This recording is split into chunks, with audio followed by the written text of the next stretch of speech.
What's good, YouTube?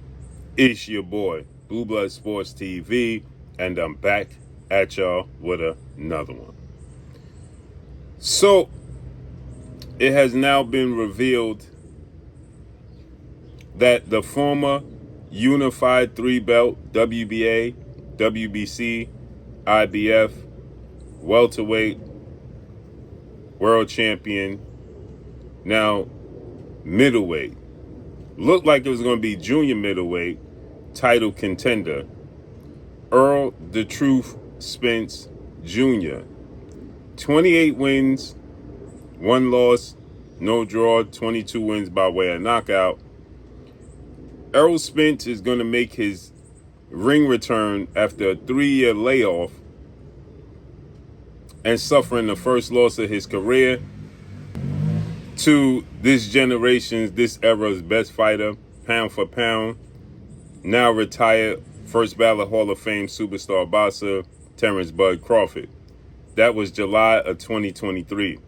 Now, in 2 weeks, July 25th, July 26th here in the States, Errol Spence will be taking on former WBO junior middleweight world champion, son of a legend, Australian superstar boxer Tim Tszyu, who is 27 wins, 3 losses, no draw, 18 wins by way of knockout. Twice in his career, he was knocked out.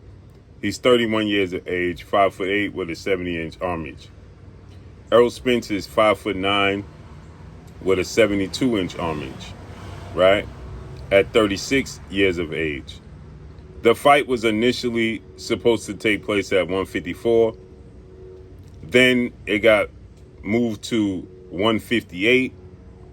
And now, as of today, 2 weeks out, Errol Spence has requested that the fight take place at 160 pounds, the full middleweight division. And people are already going in. The fans are going in. They're like, man, this is an indication that Errol Spence is done. Errol Spence don't have nothing left. 2 weeks out, Errol Spence is struggling to make the weight. Errol Spence had this layoff. This is not a great indication, etc., etc., etc. Is this a bad indication? Yes and no. Yes, it tells us that Errol Spence is obviously struggling to make the weight. That's evident, right? But also, he's had an extensive layoff, right? He's been out the ring for 3 years, and it's only 2 pounds. 2 pounds is big, don't get me wrong. I'm not, downplaying the 2 pounds, okay? 2 pounds is big. But the thing is, when you have a long layoff like Errol Spence has had, and you're trying to do this weight cut at the same time you focusing on your comeback, your skill set, new trainer, etc., right? I remember this happened with Floyd Mayweather, right? When Floyd Mayweather fought against Juan Manuel Marquez, it was supposed to be at 145, the weight, right? And Floyd was coming off of, I believe, like a 14, 15-month layoff, right? If I'm not mistaken. And the fight was supposed to be at 145, a catch weight. Marquez was moving up. And Floyd eventually just went ahead and said, listen, it got to be at 147. I can't do the cut. And I'll just pay the fine, right? And that was off for like a 14, 15-month layoff, right? And he didn't change his trainer. He wasn't coming off of a loss, things of that nature. So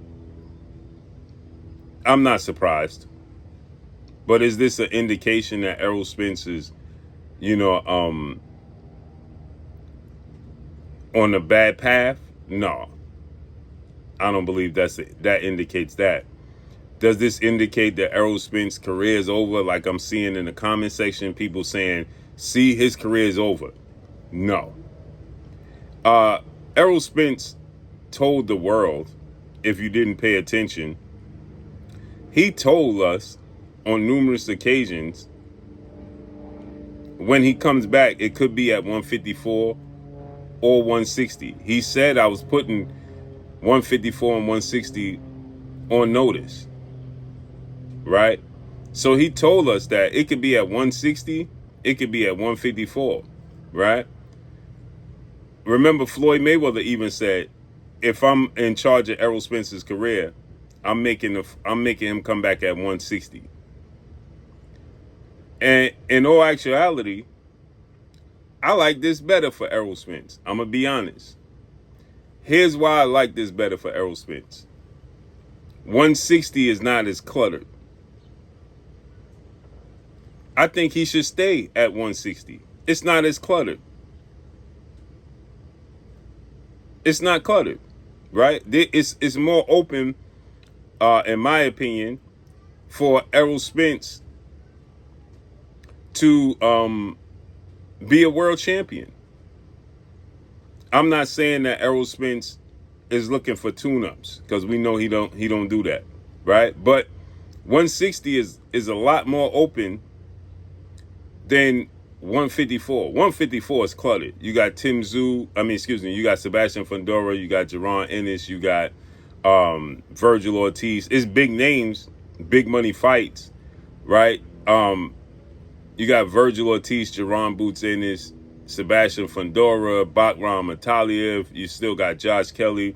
It's a lot of big names for Errol Spence, but in the same token, right? It's a lot of unalivers at 160, at 154, excuse me. A lot of unalivers at 154. And for Errol to get his feet back wet and you know, get back in the groove of things, I like 160 better. I like 160 better. And I don't think it's a bad indication. I think it's Errol Spence understanding, hey, listen, why am I cutting this weight? You know, it's just not feasible. You know, it's better for me to go ahead and fight at 160 pounds. And I think he should stay at 160 pounds. If you've ever been... Let me know what y'all think, man. Follow me on Instagram at Blue Blood Sports TV, all one word. I'm gone. Peace.